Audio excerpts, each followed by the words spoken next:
Hari ni pun cuaca macam mendung-mendung je kan. Pukul 10. Aku punya next trip ke Thailand je lah pada bulan 9 kot. Bawa member bagi Golden Triangle, tapi tak ramai. 4 ketul saja.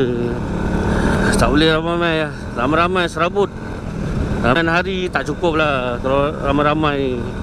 Sampai tapi singgah pun kena cepat-cepat ambil gambar apa kan. Sebab kita ride jauh-jauh ni, kita nak santai.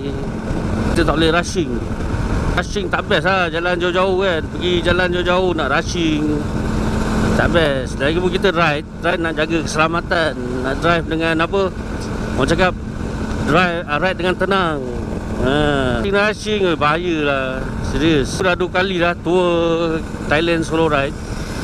Jadi aku nak try bawa orang lah. Ni semua member tak ada bayaran apa-apa. Semua makan, minum, petrol semua tanggung sendiri lah. Aku tak ada sponsor. Kena belajar lah kan. Semua orang kena belajar lah macam mana pergi Thailand, nak ride kat Thailand macam mana, nak book hotel macam, nak tengok jalan tu macam mana, apa yang berdekatan dengan jalan yang kita nak lalu tu. Kena smart lah.